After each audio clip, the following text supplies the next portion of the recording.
Bismillahirrahmanirrahim. Assalamualaikum warahmatullahi wabarakatuh, Bu En. Waalaikumsalam warahmatullahi wabarakatuh, Bu Dewi. Apa kabarnya hari ini, Bu? Alhamdulillah baik. Oke, Ibu, sebelum saya mengobservasi kelas Ibu, ada beberapa hal yang ingin saya tanyakan. Baik, Bu. Untuk nanti observasi di kelas, mata pelajaran apa yang akan Ibu sampaikan kepada anak? Kebetulan saya lagi matematika, jadi ketika Ibu mengobservasi di kelas saya akan memberikan pelajaran matematika. Oke, tujuan pembelajarannya apa, Bu? Melakukan operasi hitung penjumlahan pada pecahan. Pada pecahan. Oke. Area pengembangan yang hendak dicapainya apa, Bu? Area pengembangan yang ingin dicapai pada peserta didik yang pertama yaitu kerjasama di dalam kelompok, karena kebetulan saya memilih model pembelajaran PBL di mana di dalamnya itu ada kegiatan berkelompok bersama teman-temannya, kemudian yang kedua kemandirian, dan yang ketiga adalah ketelitian ketika mengerjakan soal-soal yang disajikan. Oke, rencananya dalam satu kelompok itu ada berapa siswa? Di kelas saya jumlah siswa ada 27 ya. Akan membagi menjadi 5 kelompok, ada yang 5 orang dan juga ada yang 6 orang. Oke, strategi yang Ibu persiapkan apa nih? Ya, strategi sama halnya dengan pembelajaran kita seperti biasanya. Yang pertama saya menyusun rencana pembelajaran, kemudian menyusun LKPD, kemudian membuat asesmen untuk anak, kemudian menyediakan bahan ajar yang akan digunakan ketika pembelajaran. Apakah ini pembelajarannya berdiferensiasi atau Iya, tidak? betul, berdiferensiasi. Saya sudah melakukan asesmen awal sebelumnya, tetapi tetap setiap anak yang memiliki kemampuan berbeda itu ada dalam satu kelompok, di mana nanti di dalam pembelajaran itu akan ada tutor sebaya. Oke. Gitu. Baik, Ibu, terima kasih. Izin nanti untuk observasi kelas Ibu. Terima kasih, Bu. Iya, sama-sama. Semoga dilancarkan. Iya. Sudah siap? Siap.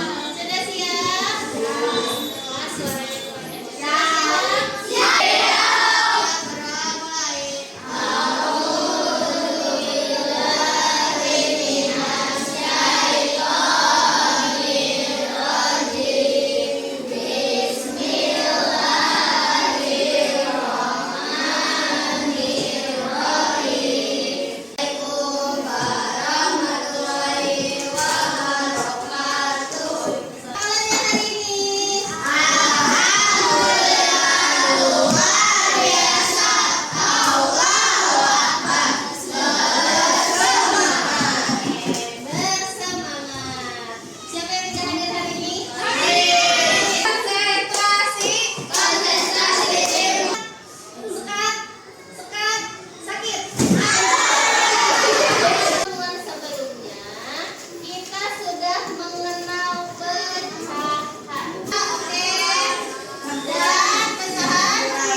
Waktu 2 menit, 1 menit untuk menyelesaikannya bersama dengan kelompoknya.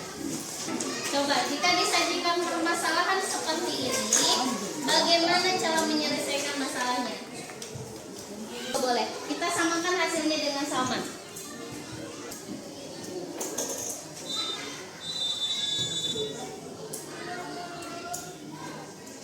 Berapa itu? Oh, disederhanakan 5/10. Oke, kita lihat hasilnya. Tadi 2 dikali 3, nah bagaimana jawaban sama? 15. Apa kita hati-hati ketika membagi dan mengalihkan. Ya, oke. Kita lanjutkan. Jelaskan tadi, baca dulu dengan hati-hati soalnya. Apa operasi hitung yang digunakannya? Apakah penjumlahan, perkalian, atau pengurangan? Siapa kedua?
cm. Adi juga membeli pita untuk Pak Cito sepanjang 3,5 cm. Berapakah jumlah pita yang dimiliki Pak Cito? 9 tambah 3/12. Kita mencari KPK-nya dari 3 sama 12. KPK-nya 36. 36 dibagi 9. Terima kasih kelompoknya. Siti boleh duduk kembali. Kita kasih tepuk salut ya. Tepuk salut. Jempol kanan, jempol kiri, 2 jempol. Salut. Terima kasih kelompok Akmal dan kelompok Siti yang sudah menjelaskan semua. Ya, caranya bisa, tapi perkaliannya tidak hafal, maka akan menghafal. Intinya adalah hafalkan perkaliannya. Hasil diskusi, ada yang mau ditanyakan tidak?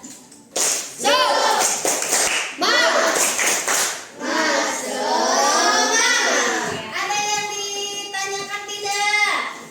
Lemas lagi. Ada yang ditanyakan tidak? Sudah paham belum? Sudah paham belum? Oke, sekarang kita sudah jam 12.30. Artinya jam pelajaran matematika sudah selesai dan waktunya kita sholat. Tapi Ibu akan merefleksikan dulu apa yang sudah kita pelajari hari ini tentang apa? Tentang apa? Tentang apa? Tentang pecahan yang berkaitannya dengan apa? Ya, permasalahan dalam kehidupan sehari-hari. Kan dikaitkannya dengan soal cerita. Dan kita hari ini itu adalah agar kita memahami bagaimana penggunaan atau implementasi pecahan di dalam kehidupan sehari-hari. Kalau misalkan ada yang masih belum dipahami, boleh nanti kita duduk bersama di sini begini lagi. Minggu depan kita masuk materi pengurangan pecahan. Terima kasih ya. Wassalamualaikum warahmatullahi wabarakatuh. Waalaikumsalam warahmatullahi wabarakatuh. Assalamualaikum warahmatullahi wabarakatuh. Perkenalkan, nama saya Dewi Asia, CGP Angkatan 11 Kota Bandung. Hari ini saya akan melakukan percakapan pasca observasi didampingi oleh Ibu pengajar praktik saya, Ibu Maruyah MPD, Ibu Eni Hendrajani SPD selaku guru yang saya observasi, dan juga ada perwakilan dari bagian kurikulum yaitu Ibu Tita Fitria. Langsung saja, Ibu. Apa kabar? Luar biasa, Allah Akbar. Oke. Bagaimana Ibu perasaannya hari ini dulu? Hari ini alhamdulillah sangat bahagia. Kemarin PKK cair. Oke, kemarin kita sudah melaksanakan pembelajaran. Bagaimana perasaan setelah melakukan pembelajaran kemarin? Setelah melakukan pembelajaran yang diobservasi oleh Ibu, perasaan saya sangat bahagia. Saya bahagia karena apa yang saya laksanakan sudah tercantum di dalam rencana pembelajaran, dan insya Allah saya sudah melaksanakannya sesuai dengan rencana yang sudah saya buat kemarin. Tujuan pembelajaran itu kemarin seperti apa? Ya, kemarin itu saya mengambil mata pelajaran matematika. Tujuan pembelajaran yang saya ambil yaitu tentang penjumlahan pecahan. Setelah kemarin Ibu melakukan pembelajaran, apakah pengembangan yang Ibu harapkan kepada anak itu apa? Dari pembelajaran yang kemarin, tujuan utamanya itu adalah bagaimana anak bisa mengimplementasikan penjumlahan pecahan dalam kehidupan sehari-hari. Maka dari itu kemarin ketika pembelajaran saya mencoba untuk menggunakan esai, soal cerita yang berkaitan dengan kehidupan sehari-hari. Pengembangan apa yang ingin saya kembangkan di situ, yang pertama yaitu komunikasi yang baik antar teman melalui kerja kelompok, kemudian pendirian, kemudian kemudian ketika mengerjakan soal formatif yang saya berikan kepada anak. Setelah kemarin Ibu melaksanakan pengembangan itu, apakah menurut Ibu sudah berjalan dengan baik atau tidak? Setelah saya menilai melaksanakan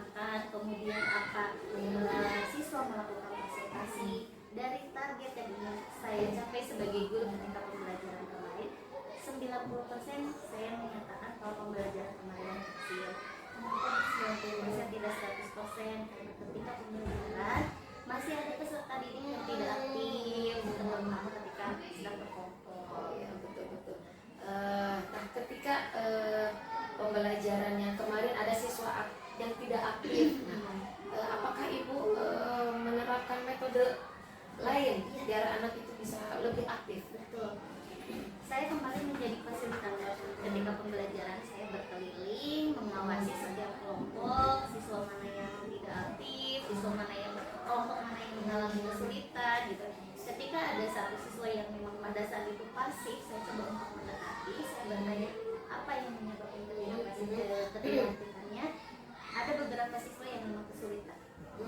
Dari mana kesulitannya? Kemampuan penyerahan yang masih kurang. Bagaimana strateginya?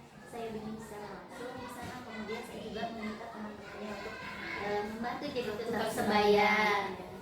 Oke, ada lagi tantangannya nggak, Bu? Iya, tantangannya kemarin karena saya termasuk kelas yang aktif ya, Bu. Jadi ketika saya melakukan pembelajaran di dalam kelas, ketika mau presentasi banyak kesalahan. Satu, yang kedua ada anak yang sebetulnya mampu tapi karena memang dia tidak sesuai dengan keinginannya kelompok tersebut, akhirnya dia mungkin ibu melihat observasi. Nah itu bukan karena anaknya tidak mampu, tapi karena dia tidak merasa nyaman dengan temannya. Itu yang jadi tantangannya. Saya harus melakukan pendekatan lebih kepada anak tersebut. Ketika tadi ibu bilang ada anak yang tidak merasa nyaman dengan kelompoknya, apa yang ibu lakukan? Komunikasi. Kenapa? Dia harus tahu bahwa di dalam kelas kita tidak boleh pilih-pilih teman. Coba untuk dikasih pemahaman yang baik, disambut hatinya. Yuk semuanya teman belajar bersama. Alhamdulillah akhirnya bergerak diskusi bersama, Kerjasama baik. Ya. Ada nggak strategi lain yang ingin dicoba? Iya, Selain yang kemarin ibu laksanakan. kemarin saya menggunakan model PBL itu Iya. problem based learning, di mana anak-anak bisa dikasih permasalahan, kemudian diselesaikan secara bersama-sama. Nah, apa sih yang ingin saya gunakan yang media atau metode lainnya? Saya ingin mencoba dengan menggunakan games. Karena ternyata anak-anak di kelas saya itu rata-rata kinestetik. Jika saya gunakan games pasti akan lebih menyenangkan. Dan senang anak itu kan kalau lihat. Dan juga mudah-mudahan mudah dipahami materi. Oke, Bu, kemarin juga saya sudah mencatat beberapa memang betul yang ibu sampaikan, memang ada beberapa anak yang bekerja secara kelompok, itu anak itu ada yang aktif gitu ketika saya kemarin observasi. Kemudian kemandirian juga anak-anaknya memang betul sekali, jadi anak itu bisa saling melengkapi antar teman, mana yang bisa, mana yang tidak bisa, gitu saling membantu gitu. Oke, menurut ibu apakah ada lagi yang perlu dikembangkan untuk pembelajaran selanjutnya? Banyak sebetulnya yang harus dikembangkan, kayak bagaimana sih anak betul-betul sadar tentang kesepakatan kelas yang sudah kita buat. Karena walaupun kita ingatkan atau mungkin di beberapa sesi dulu kan mengingatkan gitu, tetap kadang abai dengan kesepakatan kelas, lupa lagi gitu. Jadi mudah-mudahan teman-teman bisa menjadi dalam terutama dari segi disiplin positif. Mungkin yang akan ibu kembangkan adalah disiplin positifnya kepada anak. Oke, akan memulai pembelajaran. Kalau lebih baik. Oke, betul. Dan dari yang tadi kita bicarakan, memang kerjasama dengan teman itu adalah hal yang utama. Ketika anak mengalami kesulitan, kita sebagai guru hanya bisa membimbing. Mungkin juga anak juga teman sebaya juga bisa menjadi guru juga untuk teman yang lainnya, saling melengkapi, saling mengisi, saling membantu. Mudah-mudahan ke depannya kita sebagai guru bisa lebih baik lagi dalam mengajar anak-anak biar bisa lebih aktif, lebih kreatif lagi mendalami pengetahuan untuk anak lain. Dan lebih bermakna lagi Betul. pembelajaran. Itu saja yang dari saya. Terima kasih. Mudah-mudahan kita selalu sehat, selalu bermanfaat bagi orang lain. Jadi terima kasih Bu. Assalamualaikum warahmatullahi wabarakatuh. Waalaikumsalam.